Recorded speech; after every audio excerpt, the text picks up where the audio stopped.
Es muy bonito verlos a todos ustedes, es un gusto enorme y creo que le daría también mucho gusto a Guillermo Haro, que fue un gran estrellero y que murió hace 20 años y cuya vida, cuya biografía presenta hoy aquí el doctor José Franco, que es, como lo saben, universitario, muy reconocido, muy querido y además director de, probablemente ustedes han ido allí, de Universum, donde se les enseña a los niños, a los adolescentes, a los adultos y también a los ancianitos lo que es el cielo, lo que son las estrellas, lo que es nuestra ciencia y por qué tenemos que estudiar ciencia quizá antes que leyes o antes que literatura, porque es la ciencia la que va a sacar adelante a México. Por eso le dije al doctor José Franco que nos hablara ahora aquí de lo que significa la ciencia para México.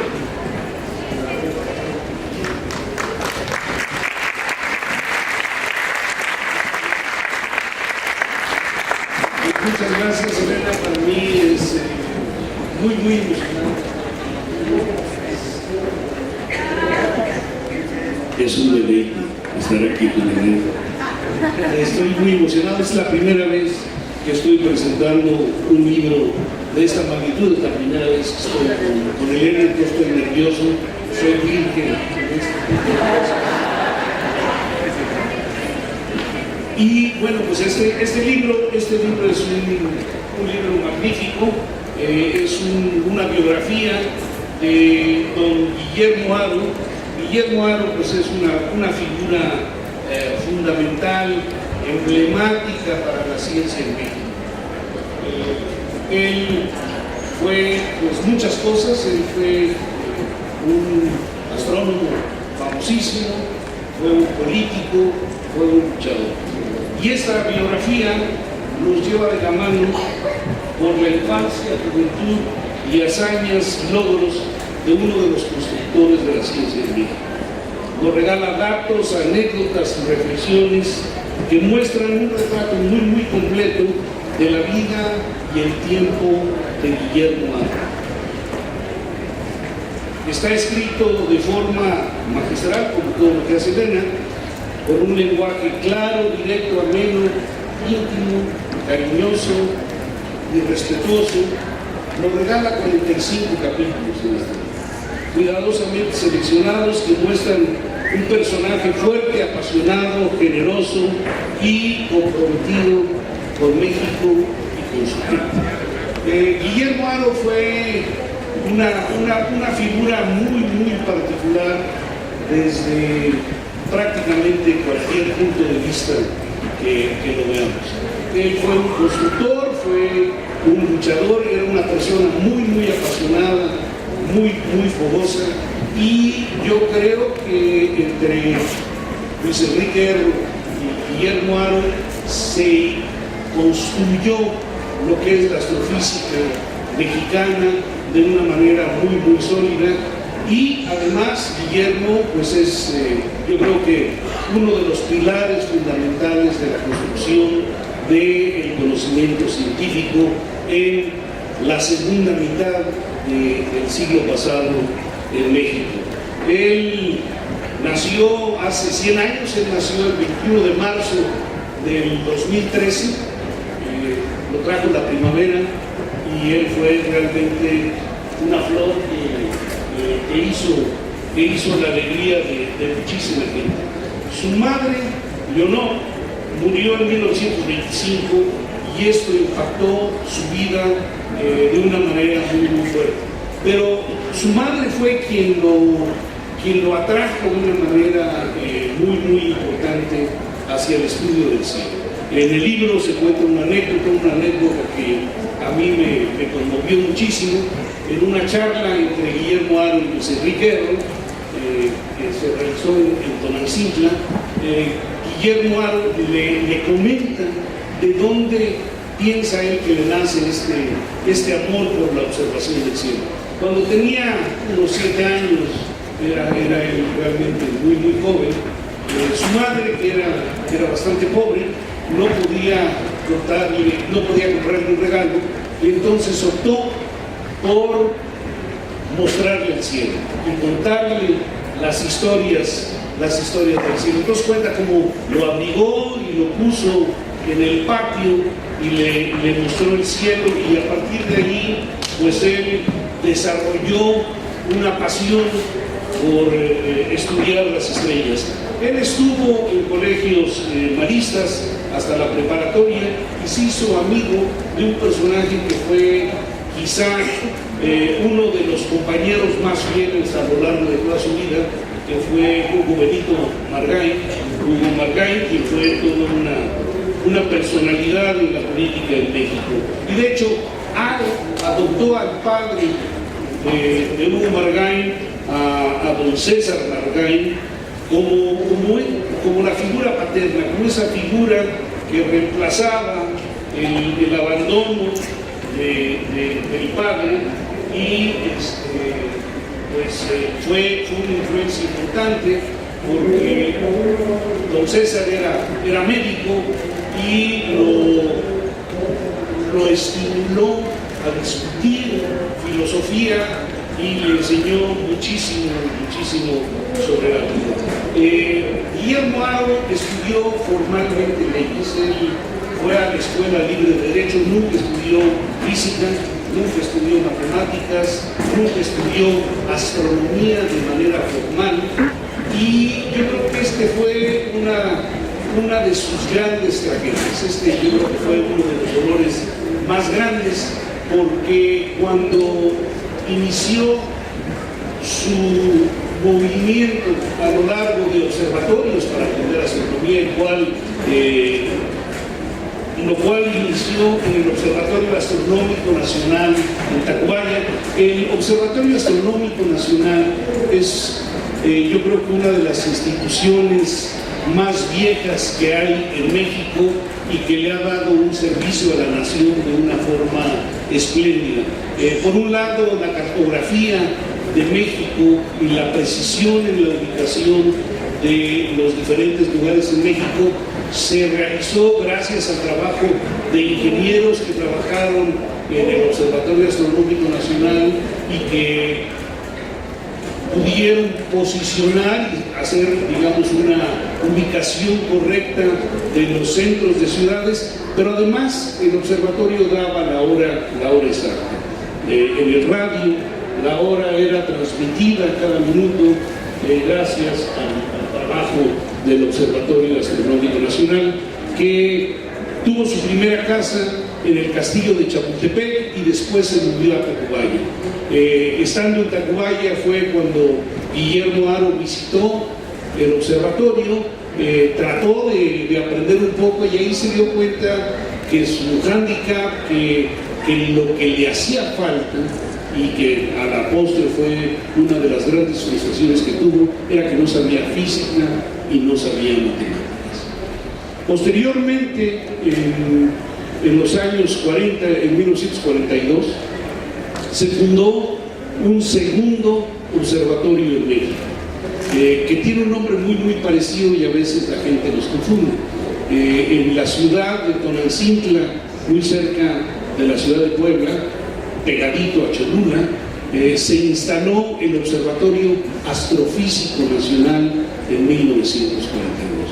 Entonces México, durante pues la segunda mitad del siglo XX, tuvo estos dos observatorios que la gente confundía muy fácilmente: el Observatorio Astronómico Nacional, que estaba en Tacubaya, y el Observatorio Astrofísico Nacional, que se instaló en Tonantzintla. Para hacer las cosas un poco más complicadas, un poco más confusas, el Observatorio Astronómico Nacional se movió de Tacubaya a Tonantzintla.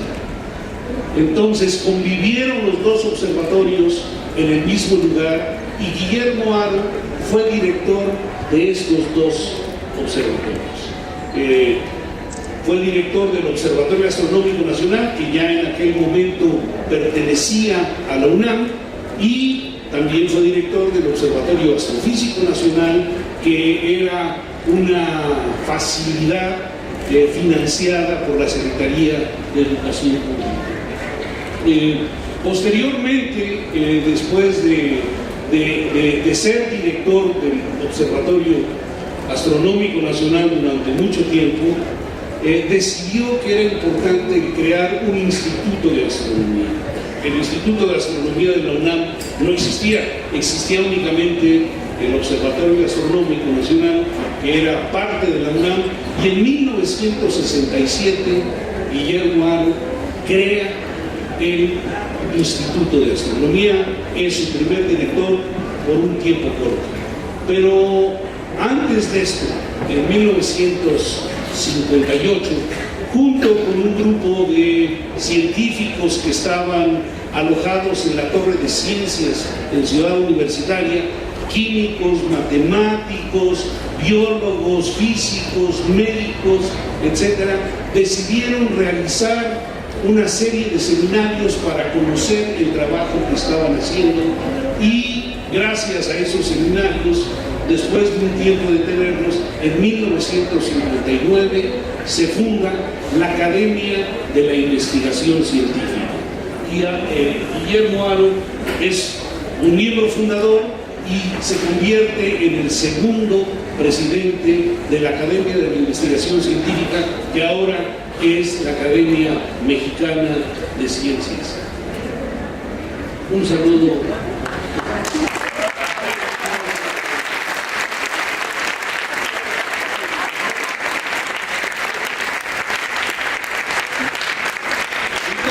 En 1959 es uno de los fundadores de la Academia Mexicana de Ciencias. En 1967 funda el Instituto de Astronomía, y en 1971 funda el Instituto Nacional de Astrofísica, Óptica y Electrónica, que el día de hoy es uno de los centros CONACYT más importantes que hay en México, y junto con el Instituto de Astronomía de la UNAM, el INAOE, son los dos pilares de la astrofísica en México. Posteriormente, no es cierto, un poquito antes, a finales de los 60s, principios de los 70s, Guillermo Haro, junto con algunos otros personajes, crean la iniciativa del CONACYT. Y CONACYT es creado gracias al empuje de Guillermo Haro. El reconocimiento que tiene en México pues es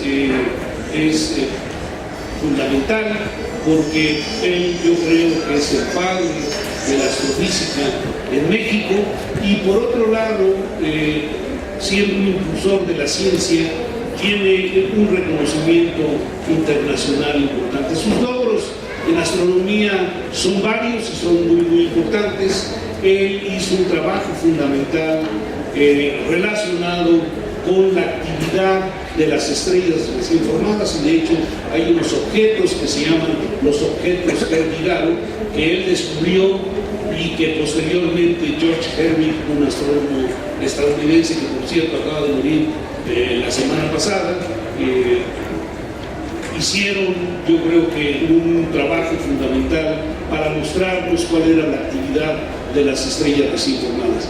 También descubrió unas estrellas, o algo que él pensaba que eran estrellas, que eran muy azules, y que a la postre, muchas décadas después, se ha entendido que son galaxias activas, que son galaxias que tienen un agujero negro en el centro y que tienen una actividad muy importante.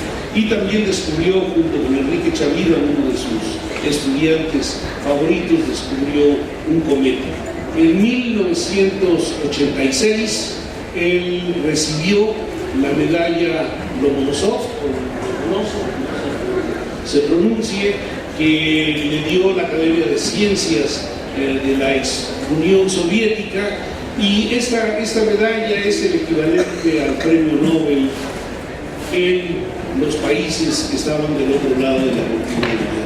Entonces yo creo que es correcto decir que junto con Mario Molina, Guillermo Haro es uno de nuestros premiados, de nuestros científicos reconocidos con un galardón similar, la medalla Lomonosov y el premio Nobel. Yo conocí a Guillermo Haro ya cuando él era mayor. Yo estudié en Estados Unidos mi doctorado, regresé a México en 1983 cuando se hizo un homenaje, se hizo un magnífico congreso sobre los objetos que habitaron, y el siguiente año, en 1984, dejó el INAHOY, regresó a la UNAM, nos volvimos muy amigos, y cuando regresó de Rusia en 1986 nos invitó a la que era mi chica, a mí, a cenar, nos platicó cómo le fue y nos regaló un pueblo de la abundancia en donde vivimos muy. Yo creo que el trabajo de Haro pues no tiene algo parecido en la ciencia mexicana. Es un hombre que se destaca de una manera extraordinaria, y yo lo recuerdo como un hombre generoso, combativo, luchador y pues como un gran amigo. Entonces este libro que nos regala ahora Elena tiene una cantidad de anécdotas que yo desconocía. Me ha encantado. Muchísimas gracias, Elena.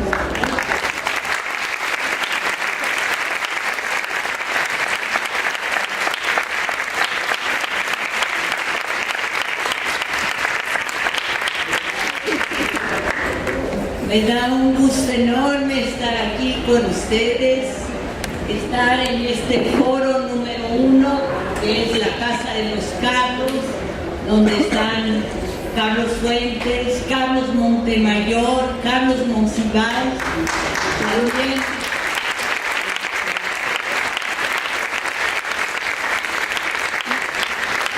también nos honra la presencia de Lucía García Noriega, que es la responsable de la cultura del Distrito Federal, es la secretaria de Cultura del Distrito Federal, y Jesús Rodríguez, Liliana Felipe,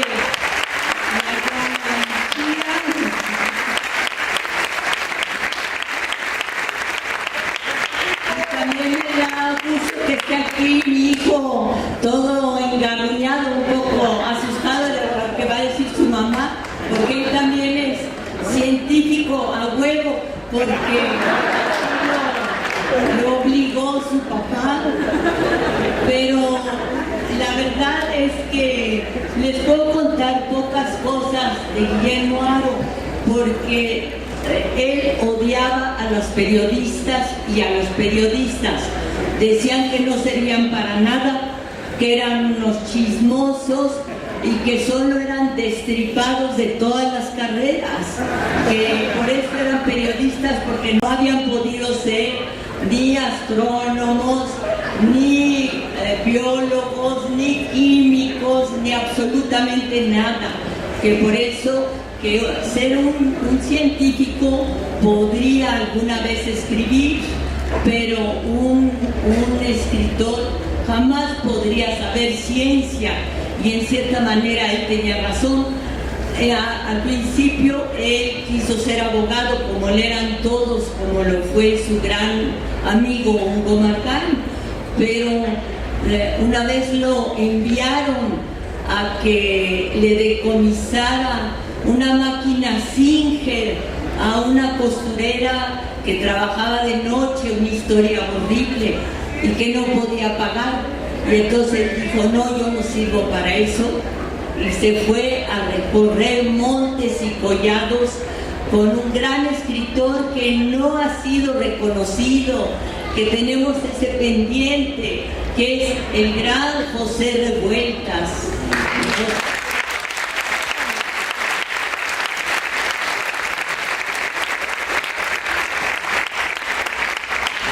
Este año cumplen 100, no sé cuántos, pero cumplen Octavio Paz, Efraín Huerta, hay otro, José Revueltas, ¿y quién más? La secretaria de Cultura tiene que decir. Bueno, y claro, yo creo que deberíamos todos de nosotros arropar, abrazar a José Revueltas, que pasó las 3/4 partes de su vida en Francia.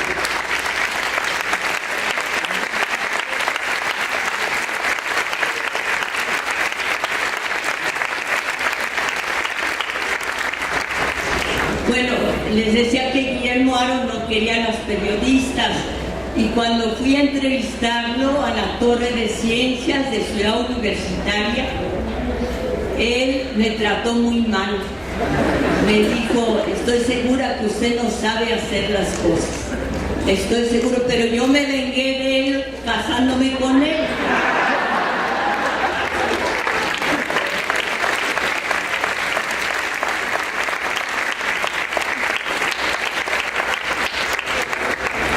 Políticamente, Guillermo Haro fue un hombre de izquierda, fue un hombre que se preocupó en Tonancintla, Puebla, por fundar una escuela, porque los niños tuvieran una educación.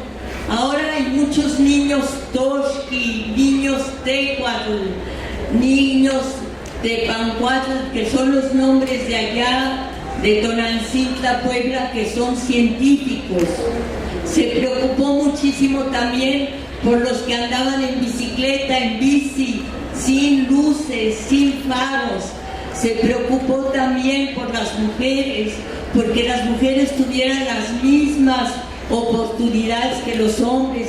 Y al final de su vida estaba azorado, absolutamente azorado, de que las científicas, de que las astrónomas, como Silvia Torres de Peinberg, que es ahora la presidenta de toda la Sociedad Astronómica Internacional, una mujer, se preocupó porque las mujeres salieran adelante, y también se preocupó porque decía: ahora ellas me ganan, ellas saben más que yo. Y eso pues era un reconocimiento a los cambios, al hecho de que todos nosotros tenemos que tener acceso a la educación, que todos nosotros tenemos que tener la posibilidad de ir a la universidad, que todos nosotros, si nos educamos, si estudiamos, si leemos como ustedes ahora, si estamos aquí en las ferias, si las defendemos, si las amamos, todos nosotros vamos a sacar al país, a nuestro adorado, a nuestro amado, a nuestro admirado país, lo vamos a sacar del agujero en el que ahora se encuentra.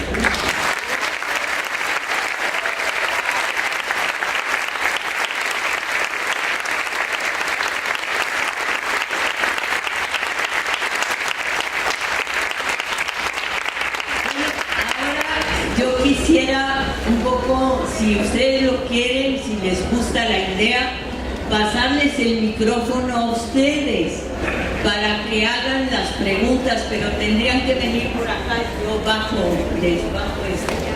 Y las preguntas que quieran hacer y que tengan que ver, sobre todo, ojalá y tuvieran que ver con la educación, pues las respondemos José Franco y yo según nuestras posibilidades, y según también según también mis limitaciones, porque yo no soy científica, nada más me gustan mucho las estrellas y los estrelleros.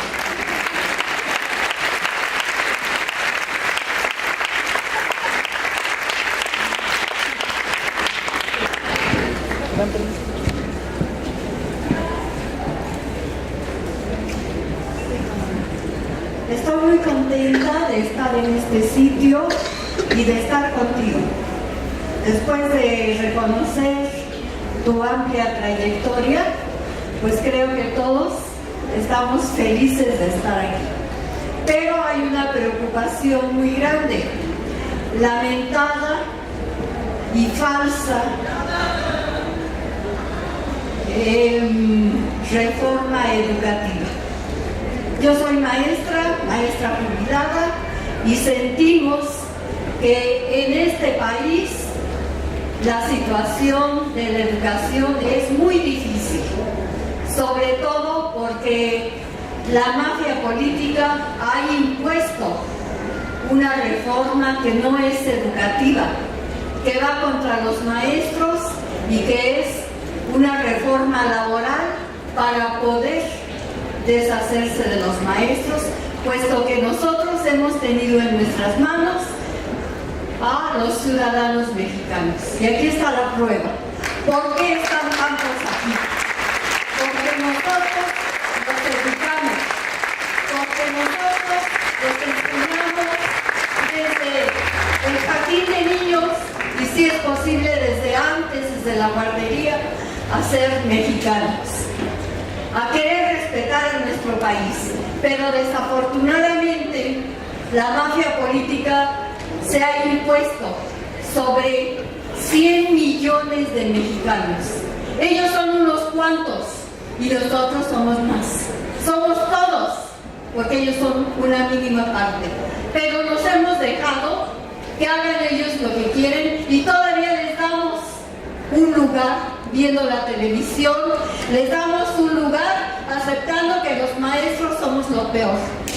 Y que porque estamos luchando y estamos marchando y estamos sufriendo a la intemperie, somos malos. Por eso nos tienen que correr. Por eso la educación tiene que quedar en manos de los privatizadores. Y vean, los han convencido de tal manera que todos dicen, los maestros, ¿quiénes son? ¿Qué son? Y aceptan lo que dicen en el radio y la televisión y en los medios de comunicación. Entonces yo pediría que, ya que estamos aquí y que estás tú aquí y que hablas de una persona que tuvo la convicción de salir adelante y de pensar en el pueblo de México y tener tantos logros como nos los han relatado. Entonces yo pediría a todos, ayúdenos a luchar. No dejen que se imponga eso que ellos llaman, que ellos dicen que es lo mejor para el pueblo, cuando ustedes van a tener que pagar el agua, la luz, las mejoras a las escuelas, porque eso incluye la mal llamada reforma educativa. Cuando tengan en sus manos, los que todavía tienen hijos en primaria, en secundaria, tengan en sus manos los recibos de luz por 18,000 pesos, 20,000 pesos, y lo tienen que pagar todos los padres de familia de esa escuela, entonces van a decir, ¿por qué no defendimos? ¿Por qué no oímos a los maestros? ¿Y por qué nos dejamos engañar? Y nos hemos dejado engañar desde que se hizo la elección de presidente. ¿Dónde están las tarjetas Soriana?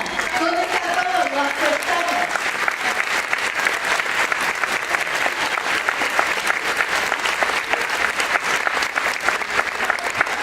Y ahora vamos a pagar todos. ¡Pregunta! Nosotros queremos que todos los que escuchan, y porque estamos aquí con Elena Poniatowska, que es de izquierda y que ha defendido y que está con los que estamos luchando por un mejor país, que se dé cuenta de que también los maestros tenemos razón, que nunca nos consultaron, que es mentira y que no debemos aceptar las mentiras, así como tú en tus libros nos relatas las cosas con una realidad que todos la entendemos, así debemos de luchar por la educación, porque todos tengan derecho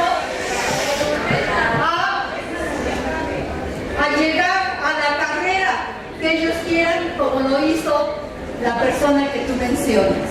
Gracias y felicidades.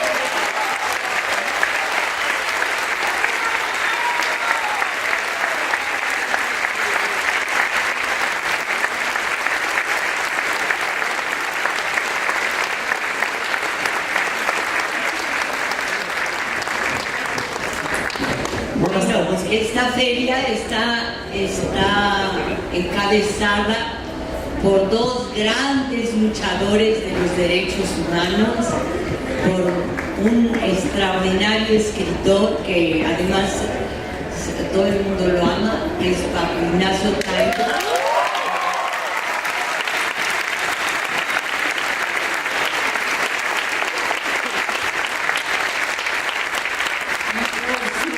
Su compañera Paloma Sáenz,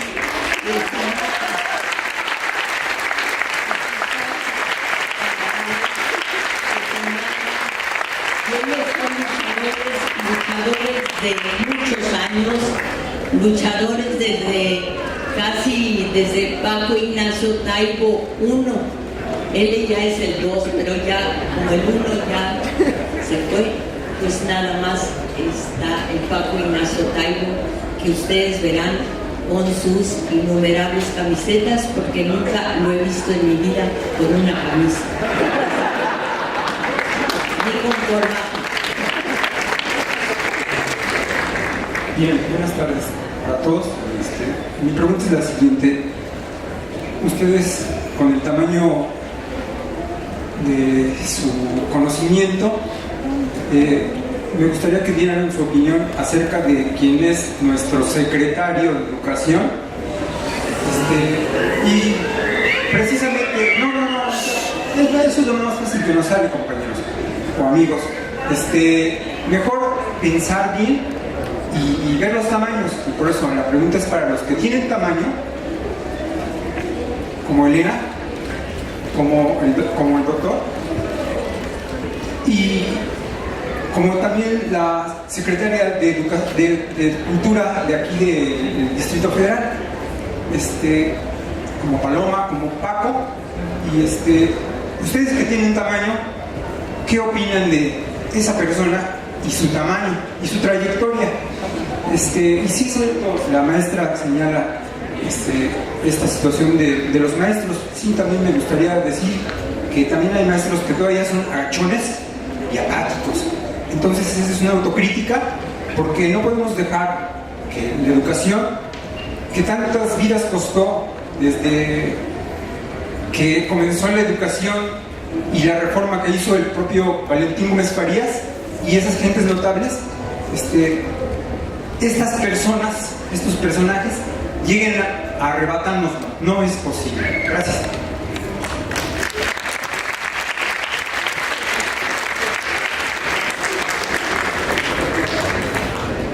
Bueno, dice el doctor Franco, ¿qué pasa? Yo estoy a punto de decir también qué pasó, porque realmente no conozco al secretario de Educación.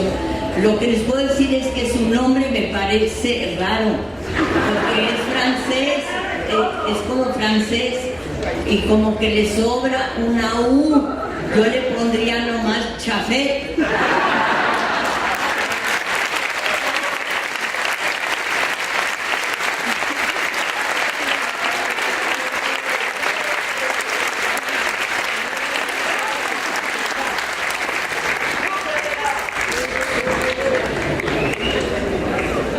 Bueno, muchas gracias por estar aquí. Antes que nada tengo que confesar que soy su admirador.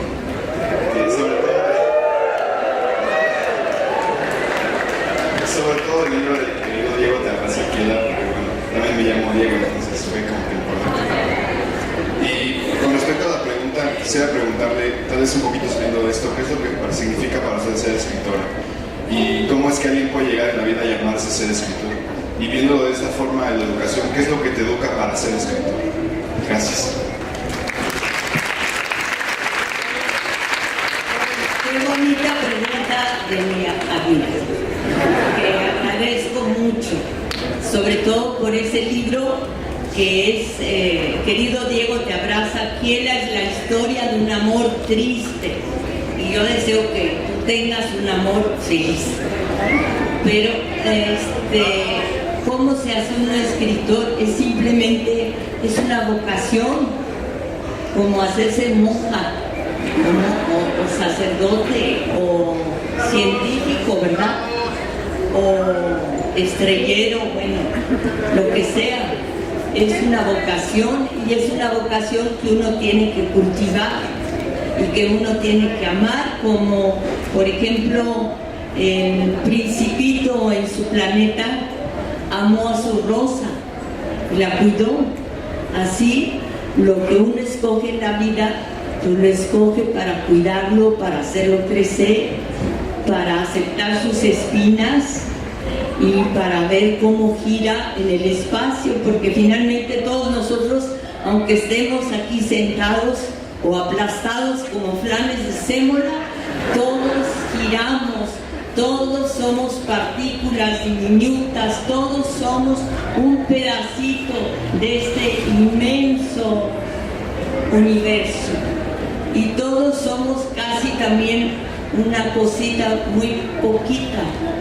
No tenemos por qué pensar que somos más, pero si estamos todos juntos, sí podemos lograr lo que nos pedía la maestra también, que habló hace un ratito, que es salir adelante, sacar grandes estudiantes, sacar grandes universidades. La UNAM nos los puede decir el doctor José Franco, porque van muchísimas gentes a Universum. La UNAM es un gran centro de energía y un gran centro educativo que tenemos que cuidar también. Tú diles a ver cómo es.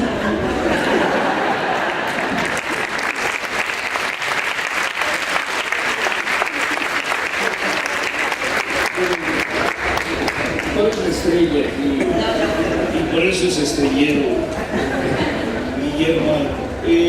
La UNAM yo creo que es una de las instituciones más generosas que tiene el país, y definitivamente uno no puede pensar el desarrollo en el último siglo de México sin la participación de la UNAM. Los ingenieros, los médicos, los abogados, los veterinarios, los científicos de este país se han construido en el seno de la UNAM, y la capacidad de transformación de la UNAM pues es la que ha permitido que estos grupos de personas muy talentosas hayan podido construir el país que hoy tenemos. Efectivamente hay una serie de temas en donde nuestro país está muy rezagado, en donde hay que trabajar muy fuertemente. La educación definitivamente es un problema no resuelto en todo el mundo, y mucho menos bien resuelto y muy rezagado en México. Hay mucho trabajo para mejorar la estructura en todos los niveles educativos, desde el nivel básico hasta el posgrado, y yo creo que hay mucho margen para mejorar. Pero yo estoy convencido, y estoy seguro que todos ustedes también están convencidos, que una educación pública de calidad en nuestro país es lo único que puede garantizar una democracia, porque la educación es definitivamente la que permite tener herramientas para contender con los retos del futuro, y en una democracia cualquier gobernante cualquier ciudadano puede ser gobernante, y al garantizar una educación pública de calidad estamos garantizando que nuestros gobernantes van a tener el nivel educativo que este país debía de merecer. Algo hemos hecho mal a lo largo del camino, pero nunca es tarde para corregir el camino.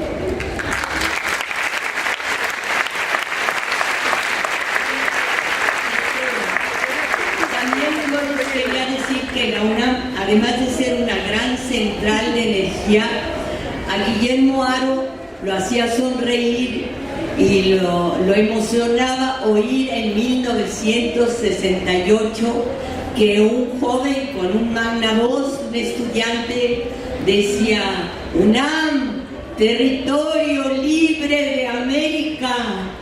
Y eso también es la UNAM.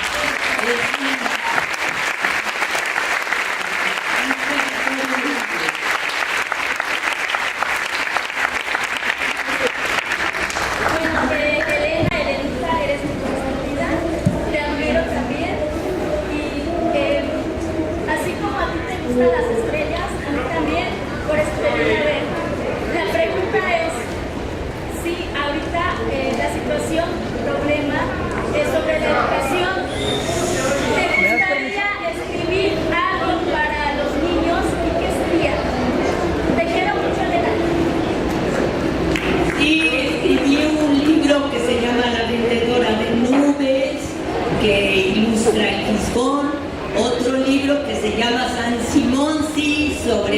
nuestro muy querido y muy extrañado Carlos Monsiváis. Aquí está Marta Lamas, que apenas escucha su nombre se pone a llorar.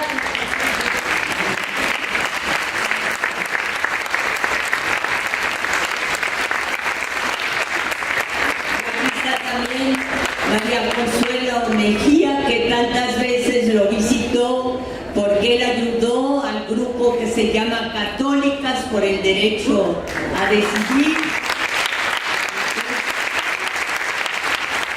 Aquí está toda la gente que él amó, con quien él trabajó. Entonces yo creo que, bueno, tengo una gran esperanza de que todos vamos a salir adelante, de que todos, que se me fue. Los libros para niños, bueno, La Vendedora de Nubes, San Simón, sí, el avión, el león que servía el té, era un león azafata que trabajaba en un avión y que tenía un uniforme muy bonito. Y también hay varios otros cuentos para niños. También uno que se llama Boda en Chimalistá, porque ahí vivo y ahí hay una capilla muy bonita de San Sebastián Mártir, muy socorrida, porque es muy chiquito, entonces no se tienen que meter todos a rezar, sino van poquititos y cuesta carísimo casarse allí. Pues por eso hice la boda de un limonero con un árbol más grande. Así que sí, y tengo otro libro sobre, que voy a hacer un cuento que se llama El Charrito Cantor, sobre un Fernando Alonso que está aquí sonriendo, que canta muy bonito, sin acompañamiento, y quedan pues ya muchos otros cuentos.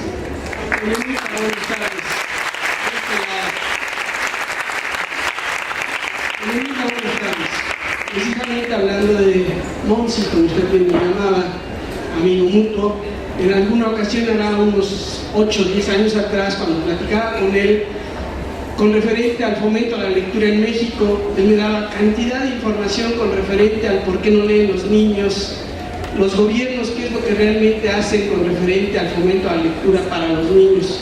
En lo personal me da mucho gusto que usted escriba también para los niños. Soy profesor, soy promotor de lectura para niños de primaria, y yo quisiera hacerle esa pregunta: ¿qué debemos hacer hoy por hoy?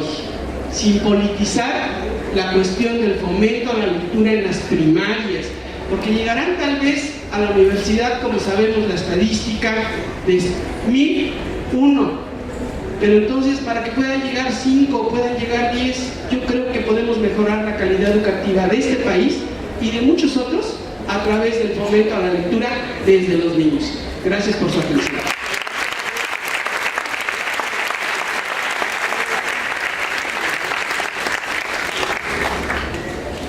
Bueno, aquí mismo todos ustedes son una prueba de que en México se lee o no. Todos han leído algún libro. Aquí enfrente hay varios niños. Claro, a lo mejor los trajeron sus papás así de corbata y ya quieren irse, ya se aburrieron, pero yo creo que leemos más de lo que se dice. Se dice siempre, el problema que tenemos, y eso es un problema editorial, es que los libros son demasiado caros. Este libro de Guillermo Haro a mí me parece súper caro. No les va a gustar nada a los editores. Y a los escritores nos toca el 10%. Creo que este libro vale como 300 y pico, 360 pesos. A mí me tocan 36 pesos. Pero yo con mucho gusto, ¿qué haría? Pues se los daría, pero ¿cómo le hago? Porque no soy editor. Pero sí tenemos un problema de abaratar los libros, y eso, el que más sabe hacer eso es Paco, que está por ahí o que ya se fue. Y también Paloma, porque además a mí me han dado libros gratis, pero también Paco se ha quedado con libros míos y me los ha cambiado por unos furros horribles.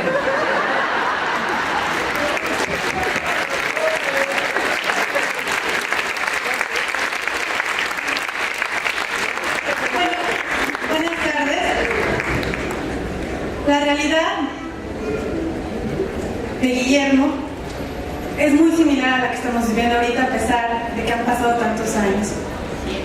En la escuela, en la sociedad, a los niños se les dice: no inventes, no experimentes, sabiendo que los niños son los filósofos por naturaleza.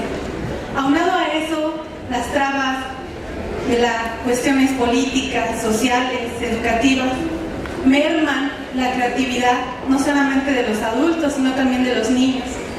En trasladarse a nuestros centros de trabajo 2 horas, tener menos tiempo para crear con programas televisivos muy pobres, donde se festeja la ignorancia, hace que me pregunte también como maestra, ¿cuál es la esperanza en nuestras escuelas de fomentar la ciencia cuando lamentablemente muchos maestros estamos dando asignaturas de las que no es nuestro perfil, en la que el gobierno juega o simula a fomentar este tipo de situaciones experimentales con materiales muy pobres y donde las condiciones no son las suficientes? Esa sería mi pregunta.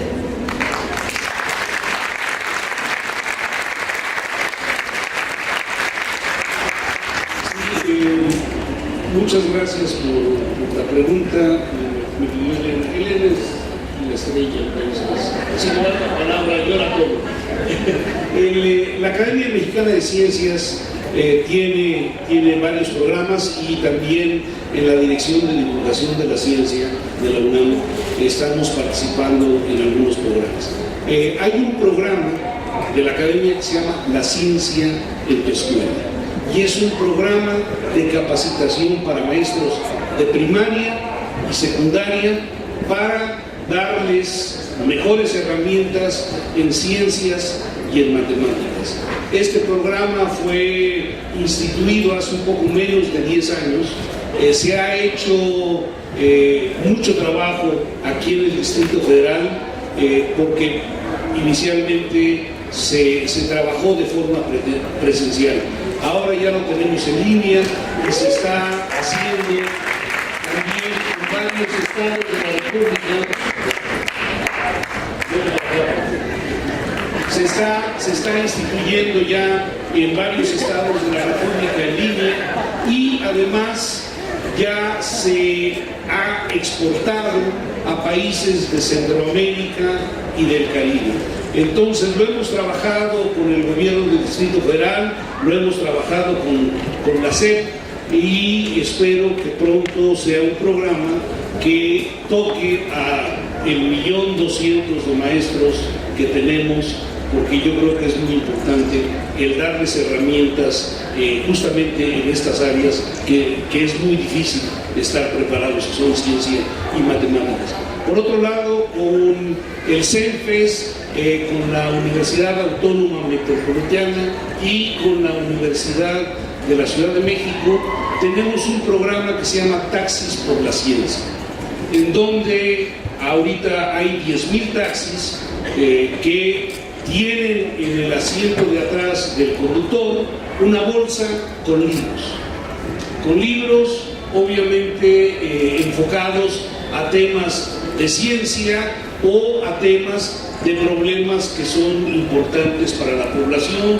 No se trata obesidad, sexualidad, embarazos no deseados, etc. Entonces hay 10,000 taxistas que ya son parte de este proyecto.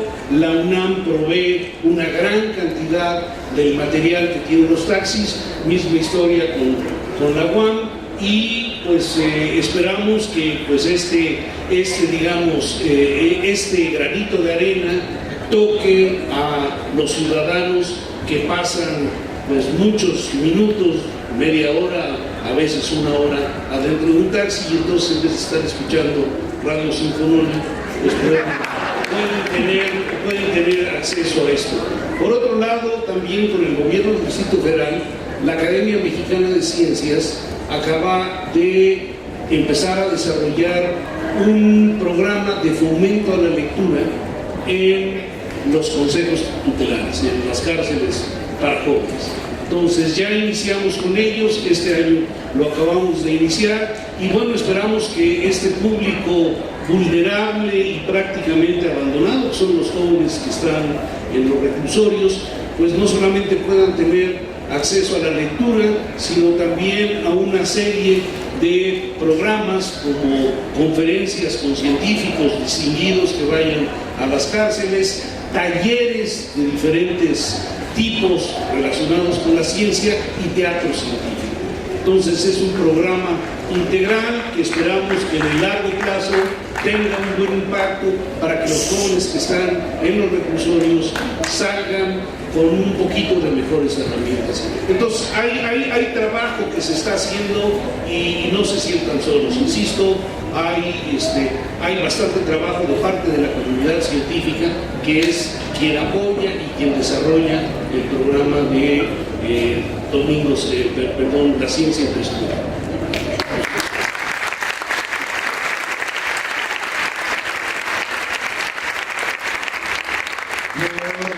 Me encuentro aquí por alusiones. No es cierto que le robo los libros. Ella llegó con un paquetote para que se los firmara, pues se le olvidó pedirme que los firmara. Y lo dejó ahí en una esquina y los olvidó. Entonces de repente, bueno, más o menos así como lo estoy contando. Entonces pues, vi unos libros y dije, ah, son míos, los puse en mi librero, ¿no? Y luego dijo, Elena, son míos. Y dije, pues ¿cuáles serían? Y le devolví. Lo que pasa es que la que le devolví pesaba menos, eso sí es cierto, pero era para que no cargara mucho. Entonces de los libros gordos encuadernados pues, le di ediciones de bolsillo. Me dio traducciones al francés y al inglés. Yo me voy a leer a Paco en francés y en inglés, pero en fin, para terminar, porque ya está la próxima persona, yo quisiera terminar como con un pedacito de una carta que Guillermo Haro me escribió desde el observatorio del huracán en Armenia, bueno, cerca de Rusia, bueno, es parte de Rusia, era parte de la Unión Soviética, y les quiero nada más porque para, bueno, que lo recordemos, dicen, en la carta en la que me cuentas de tu visita a Vallejo y a Campa, qué vergüenza y qué gran pena. Tiende uno a olvidar mucho de lo que más lastima, rodeándose de una especie de gran silencio que de repente se llena de ruidos. Este magnífico y egoísta silencio con el que nos protegemos, nos olvidamos. De pronto, el agudo sonido de la realidad nos aturde brutalmente. ¿Cómo es posible que podamos vivir tan confortablemente solos, tan bien protegidos, tan indiferentes? Me duele enormemente imaginar la pequeña figura de Vallejo en su limpia celda, tomando leche como un gato, esperando a que un día pueda salir. Y ¿volver a qué? A una calle y a un grupo de hombres que lo verán con cierta curiosidad, pero con fundamental indiferencia. ¿Qué va a hacer cuando salga? ¿Cómo va a vivir? ¿A quién va a amar? ¿Cómo va a trabajar? Me espanta aún más esto que imaginarlo en la cárcel bebiendo leche. Yo preferiría alguna otra cosa más drástica. No puedo imaginar mayor crueldad. Ninguno de nuestros anteriores gobiernos sale tan manchado, tan sucia y tan pobretonamente enmierdado.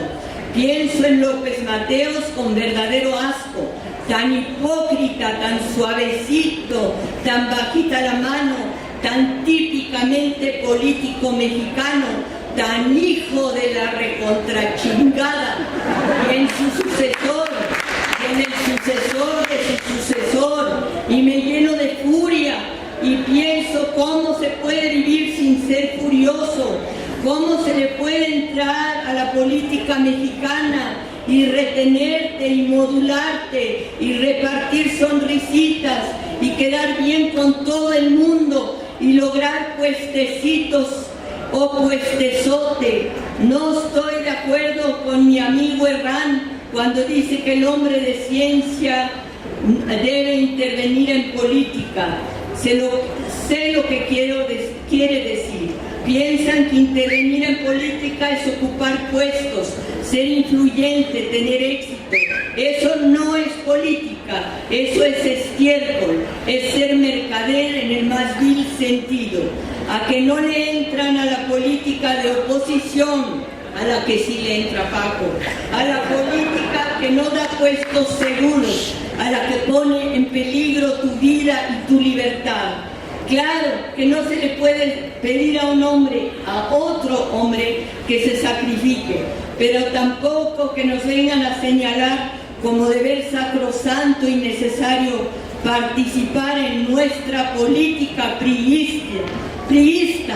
No hay en ello nada noble, nada desinteresado, nada honesto.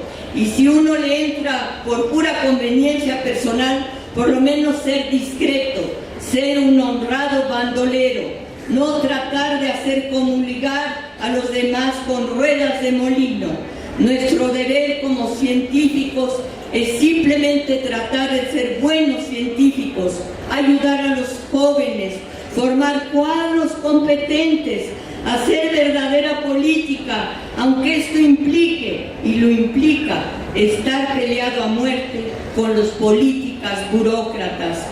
Claro que no cortejar a los políticos, no estar bien con ellos dificulta la tarea, pero en el fondo lo mismo da. No es cierto que puedes ser un buen político cuando dejas de ser un buen médico. No es cierto que es preferible ser presidente de Chalchicomula que un mediocre ginecólogo. Si no puedes hacer bien una cosa que durante años has aparentado amar, no podrás hacer ninguna otra cosa mejor que la primera. Lo contrario es mentira. Es la prueba más contundente de tu fracaso íntimo, de tu verdadera mediocridad.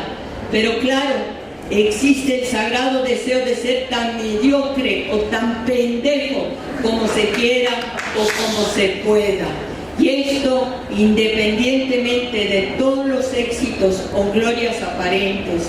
Indudablemente soy un ateo con vocación de cura de parroquia.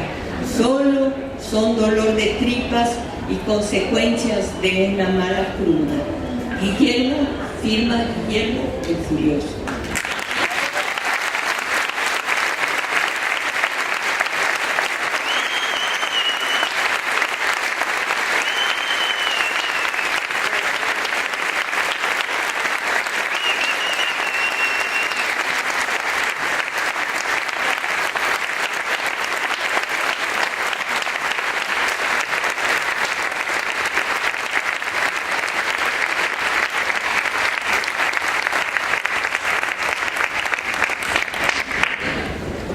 Este país tiene la desgracia de no tener los gobernantes que se merece, pero esta ciudad tiene la virtud de tener los escritores que nos merecemos.